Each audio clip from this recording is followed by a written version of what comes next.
Hello guys, welcome back again to Indian coding. So last lecture में हमने सीखा था कि हम टेबल कैसे क्रिएट कर सकते हैं। एक चीज़ मैं आपको बताना चाहता हूँ कि हम क्या चेक कर सकते हैं कि हमने जो टेबल क्रिएट की है वो भी हम चेक कर सकते हैं कि हमने कौन सी टेबल को क्रिएट किया था, या जो भी टेबलें हैं हम उसको शो करा सकते हैं। ठीक है, तो हमें सिंपली एक कमांड लिखना पड़ता है शो टेबल्स का। उसकी हेल्प से क्या करता है, ये हमें टेबल्स को शो कर देता है। तो देखो, हमारी वही सेम फाइल है, उसमें हमने क्या किया है, एक हमने एग्जीक्यूट में एक कमांड डाला है शो टेबल्स। तो ये क्या करेगा, जितनी भी टेबल होगी हमें क्रिएट की वो हमें शो कर देगा। तो ये इसको हम एग्जीक्यूट कर लेते हैं। तो Python dot T S dot P Y चला ली। तो देखो, हमने क्या कि कस्टमर नाम की फाइल बनाई थी, तो इसने हमें कस्टमर नाम की टेबल को शो कर दिया। हमने यही टेबल बनाई थी लास्ट लेक्चर में, तो इसने हमें शो कर दिया। अब इस लेक्चर की बात कर लेते हैं हम इस लेक्चर में देखेंगे कि हम इंसर्ट कैसे कर सकते हैं डेटा को हमारे टेबल के अंदर में। ठीक है, सो इंसर्ट करने के लिए हम कौन सी कमांड यूज़ करते हैं, हम इंसर्ट इनटू कमांड का यूज़ करते हैं। ठीक है, टेबल में डेटा इंसर्ट करने के लिए हम इंसर्ट इनटू का यूज़ करते हैं। तो सिंपली हमारा जो स्ट्रक्चर रहता है वो तो सेम ही रहता है। उसके बाद हमें क्या करना पड़ता है, हमें दो चीज़ें चाहिए होती है।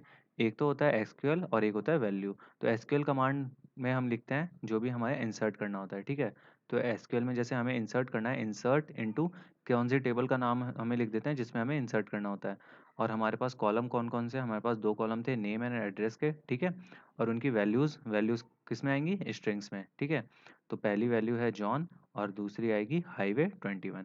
ठीक है, और नेक्स्ट में हमें क्या करना पड़ेगा, मैं कर्सर डॉट एग्जीक्यूट, एग्जीक्यूट में हमें दोनों वैल्यू डाल देनी पड़ेगी, एसक्यूएल और एसक्यूएल कमांड और कमांड की वैल्यूज़। ठीक है, मतलब कमांड तो ये है कि इंसर्ट करना है हमें कस्टमर के अंदर में।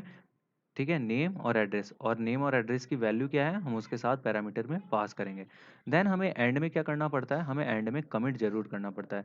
ठीक है, अगर हमें चेंजेस करने हैं हमारे डेटाबेस में तो कमिट हमें जरूरी से करना है, नहीं तो हमारे चेंजेस नहीं होंगे। ठीक है, ये ध्यान में रखना।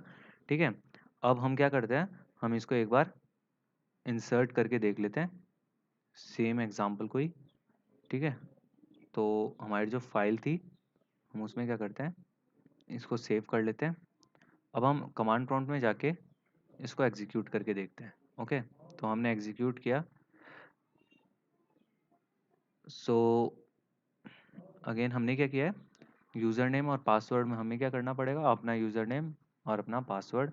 ये आपको एसक्यूएल जब आपने डाउनलोड किया था तब आपको शो हो रहा होगा, तब आपसे मांगता है, तो ये हमेशा आपको याद रखना है। और अपना ही यूज़र नेम पासवर्ड डालें, मेरा डालेंगे तो आपकी फ़ाइल में वर्क नहीं करेगा, ये याद रखना। सो देखो, हमारे में क्या आ गया, वन रो इंसर्टेड। तो हमारे टेबल में क्या हो गई, रो इंसर्ट हो गई, हमारे पास ये शो भी हो गया। So I hope guys you got all the point I have covered in this lecture. If you still have any query then please put it out in the Q&A section. Thank you.